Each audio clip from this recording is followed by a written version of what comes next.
औरत कबूल नहीं करती दूसरी औरत को, और बड़ा मुश्किल सा हो जाता है। ये सौतन का लफ्ज़ जो है ये हमारी ज़िंदगी में जब दाखिल होता है तो इसके अंदर सास से भी ज़्यादा चुभन है, तो क्या किया जाए?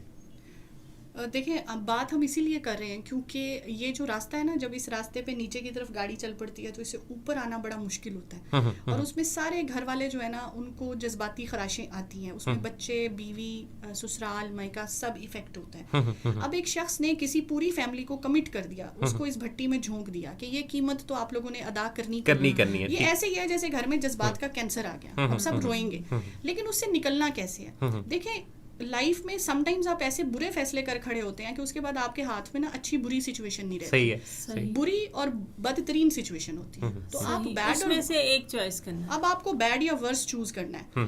तो अगर बहनें चाहती हैं, कुछ ऐसी बहनें हैं जो कि शौहरों के पैसों पे डिपेंड करती हैं, उनके घरों में बैठी हैं, कल को बच्चों की जायदाद चाहिए, तो फिर कड़वा घूंट पी लें और उसको वो रिश्ता हलाल करने दें, ताकि आपके बच्चों के सर से कल को गुनाह का जो बोझ है वो उतरे, आपके घर करम और बरकत रहे। क्योंकि रिश्तों की बरकत खत्म हो जाए तो फिर बहुत कुछ और होने लगता है। दूसरी जो चीज़ है वो जी ये है कि हाँ, अगर ऐसी हद तक है कि लौटा जा सकता है तो ज़रूर लौटिए, और उसके लिए जो हमारे भाई हैं, मेरे ख्याल में उनको हिम्मत करने की ज़रूरत है, लौटने की ज़रूरत है। क्योंकि देखें, बायोलॉजिकल नीड्स होती हैं। ठीक।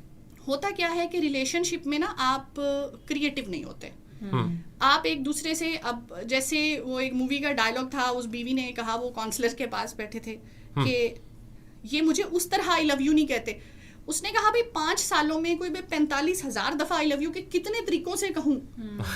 मैं अब कोई हीरो थोड़ी हूँ। तो दैट वाज, जिसे कहते हैं ना, पल्स ऑफ द प्रॉब्लम, जो कि राइटर ने पकड़ी थी। मैं इसलिए कोट कर रही हूँ ठीक कि देखें, एक दूसरे को फूल देने में कोई हर्ज नहीं है। शादी को 10 साल हुए, 20 साल हुए या 15 साल हुए, और हमारी बहनों को खुश करना भी शोहरों के लिए मुश्किल नहीं है, बहुत ही आसान। And that is vice versa. हम सिर्फ ये करते हैं कि हस्बैंड की टाई और उसके कोट को ज्यादा अच्छा प्रेस करते हैं। हमें ये समझ नहीं आती कि संडे को उस बेचारे के सर में तेल भी लगा दें, उसने 5-6 दिन जो है सर खपाया है। तो हम अपनी रिलेशनशिप्स में खुद को नहीं बदलते, हम एक दूसरे पे उंगली उठाते रहते हैं, तुम बदलो तुम बदलो। और मेरा जाती ये ख्याल है कि वर्किंग लेडीज की लाइफ में अगर ऐसा इशू आए, प्लीज अपनी जॉब्स को छोड़ दीजिए 6 महीने, घर और शौहर को वक्त दें। ठीक। बच्चों को नानी दादी के पास छोड़ें, निकल जाएं सैर पे, आप कोई बैग डालें अपने कंधों पे और पहाड़ चढ़ें। देखें, इंसान में ना एक्साइटमेंट और सेक्सुअल डिजायर का एक हार्मोन होता है। ठीक। और वो सिर्फ फिजिकल इंटरेक्शन या ऑपोजिट जेंडर से बात करने से रिलीज नहीं होता, वो रिलीज होता है कोई भी ऐसी चीज करने से जो आपको बहुत पसंद हो। जैसे आप एक्शन मूवी देखें तो आप बहुत एक्साइटेड फील करते हैं सिनेमा हॉल में बैठे हुए कि बस ये, जैसे वो फास्ट एंड फ्यूरियस 7 एक आई थी, कितनी वो एक्साइटमेंट जो है उसको आप सेक्सुअल एक्साइटमेंट कहते हैं। और इस लफ्ज को प्लीज, इस लफ्ज को फिजिकल कांटेक्ट के साथ ज्यादा एसोसिएट ना करें, सनसनी आमेज लफ्ज मत समझिए कि ये मैं एक बायोलॉजी की या साइकोलॉजी की किताब से उठा रही हूँ। अब तो ये कहा भी जाता है ना कि बहुत सेक्सी लग रहा है। सेक्सी से मुराद वो कहते हैं कि वो यानी कि अच्छा, गुड लुकिंग। अच्छा, उन्होंने मानी बदल दी है। हाँ, ओवर द बोर्ड लग रहा है ना। हाँ, यानी नॉर्मल लोगों से बहुत अच्छा लग रहा है। और दूसरी चीज आप देखिए, आप कभी हाइकिंग पे जाके देखें, पाकिस्तान में बहुत क्लब्स हैं जो कि एडवेंचर आपके इस तरह के करवाते हैं ट्रिप्स, आप वो करके देखें। आप पैसा जमा करें, किसी इंटरनेशनल ट्रिप पे चले जाएं, आप दोनों मियाँ बीवी किसी ऐसे शॉर्ट डिनर पे चले जाएं, आप एक अपने हेयर स्टाइल्स को चेंज करें, ड्रेसिंग स्टाइल, बेडरूम की सेटिंग चेंज करें। अगर आप रेंट के घर पे रहते हैं, प्लीज 2 साल बाद घर चेंज करें, कुछ हिम्मत करके फर्नीचर, क्योंकि ये जो इमोशनल प्राइस आप और आपके बच्चे पूरी जिंदगी के लिए अदा करने लगे हैं, ये नासूर फिर जिंदगियों में निकलता नहीं है। सही। ये बहुत मुश्किल हो जाता है आपके बच्चों के लिए। हाँ, एक ही रूटीन, एक ही सब कुछ, एक ही चीज देख देख के बंदा हम रिलेशनशिप रिवाइव नहीं करते, बल्कि मुझे शाम होती है, यकीन करें, वो खवातीन अच्छी लगती हैं जो अपने हस्बैंड को ना घर में छोटी छोटी प्लेटें बदल बदल के खाने पेश करती हैं। वो थोड़ा सा change, it seems good. Nargis ज़ारा इतनी डिफरेंट अंदाज से बात कर रही हैं और इतनी नई नई बातें इन्होंने की हैं कि मैं चाह रहा था कि इनको इंटरप्ट किए बगैर इनकी सब बातें हम सुने, गौर करें और उन्हें फैलाएं दूसरों तक। बहुत ही खूबसूरत इन्होंने बात की कि किस तरह से आप एक नयापन ला सकते हैं। देखें, रूम की सेटिंग चेंज करने से भी न्यू लुक आएगी। आप अगर अपने स्क्रीन सेवर को बदलते हैं तो आपको अपना मोबाइल नया नया लगने लगता है। तो आप अगर अपने इर्द गिर्द की चीज़ों को न्यू लुक दें तो रिश्ते में भी नयापन आएगा, अंदाज बदलें, दिन गुजारने का स्टाइल बदलें। मूवी देख ले कोई। हमें वीकेंड क्यों याद रहता है, हमें कोई ख़ास दिन क्यों याद रहता है? इसलिए कि उस दिन हमने कुछ ख़ास डिफरेंट किया होता है।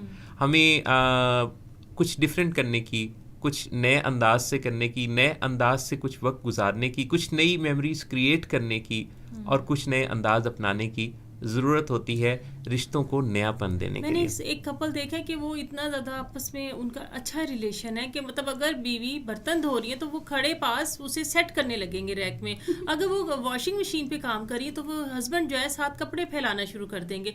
ये अटैचमेंट है कि मैं जहाँ मेरी वाइफ है वहाँ मैं हूँ, तो जितना क्लोज होंगे उतना ही अच्छा, मैं आपको एक चीज़ बताती हूँ जी। असल में होता ये है कि हम लोग ना एक्साइटमेंट का एक पानी का बुलबुला होता है, हम उसमें रहना चाहते हैं, तो हमें नेचर ये बताती है कि वो एक्साइटमेंट हमेशा रहती नहीं है। मेरी एक क्लाइंट ने जैसे मुझे कहा कि मेरे हस्बैंड मुझे कहते हैं कि तुम वो 6 साल पहले वाली हो जाओ। 6 साल पहले वाली वो हो नहीं सकती। आप उसे एक ऐसे रास्ते पे डाल रहे हैं वो जो कर नहीं पा रही है, फिर आप उसका कॉन्फिडेंस कट करते चले जा रहे हैं। फिर आपने गर्लफ्रेंड लॉन्च की और उसने गर्लफ्रेंड जैसा बनने की कोशिश की, तो आपने कहा यार कुछ कर लो, तुम वैसी नहीं हो सकती। गर्लफ्रेंड के साथ लॉन्च का लफ्ज़ जो है वो काफी यानी अच्छा लगा। मैं और क्या कहूँ। ठीक है। तो देखें, फिर आप एक्सपेक्ट करते हैं कि आपकी गर्लफ्रेंड घर आएगी तो आपकी बीवी चाय बना के पिलाएगी क्योंकि वो बाइखलाक है, और फिर आप उसकी तरबियत पे बात ले जाते हैं कि हाँ तो तुम्हारे पेरेंट्स ने अच्छी तरबियत तो की, अब तुम क्या चाय भी नहीं पूछ सकते। अच्छा, अक्सर ऐसा होता है कि उस वाइफ की वही बातें जो हमें अच्छी लग रही होती है ना, हम फील कर रहे होते हैं अच्छा, और कुछ अर्से बाद हमें उन्हीं की कहीं भी बात को हम इतनी वैल्यू नहीं देते, हम कोई और भाई की खातून कहेगी ना हम उसको वैल्यू देते हैं। अच्छा, मैं आपको एक और बात बताऊं, जो रिलेशनशिप है ना जी, इसमें एक रिफ्लेक्स सा एक्शन जो है वो सेटल हो जाता है, रिफ्लेक्सेस बन जाते हैं मियाँ बीवी जब रहते हैं ना, तो उसमें एक रोमांस का एलिमेंट होता है और वो हमारे सर पे सवार किया हुआ है मूवीज ने और सब चीज़ों ने। मुमताज़ मुफ्ती साहब ने बड़ी अच्छी बात की थी, उन्होंने कहा किसी ज़माने में ये होता था कि चलते हुए चिलमन की ओट से आधे नकाब वाला चेहरा भी नजर आता था, तो बस साइकिल पे पैडल नहीं चलते थे। खूबसूरत है। तो एक ये वक्त था। अब एक ये वक्त है कि आप अपनी बीवी को कहते हैं कि साड़ी पहनोगी, स्लीवलेस लोगी, नहीं अब तो मुझे ढकना है, अब जीन्स ले लो, अब चादर ले लो। तो आप अपनी एक शख्सी कमजोरी है जिसमें आपकी पसंद सेटल ही नहीं है, तो आपको। और दूसरी चीज देखें, क्या आपने कभी माँ और बाप के रिश्ते में डाइवर्सिटी मांगी है? क्या आप बेटा बदलना चाहेंगे? क्या आप बेटी बदलना चाहेंगे? नहीं। बहन बदलना चाहेंगे? नहीं। आपकी बेटी या बहन जब शादी होकर जाएगी, मोटी भद्दी भी हो जाएगी, तो आप चाहेंगे बहनोई और दामाद मुखलिस रहें। अपनी दफा आपको डाइवर्सिटी क्यों चाहिए? क्योंकि अनफॉर्चुनेटली हमारे स्ट्रक्चर ऑफ थिंकिंग में बीवी इज एन ऑब्जेक्ट। हाँ, और अक्सर ऐसा होता है कि वालिदैन की आदत भी नहीं बदलना चाहते, कहते हैं वो तो इस एज में उनको क्या बदले, यानी बीवी बदल ले। नहीं जी, सोचते भी नहीं है। सही। देखिए, सोचते भी नहीं है, आप बीवी नहीं बदल सकते। सही।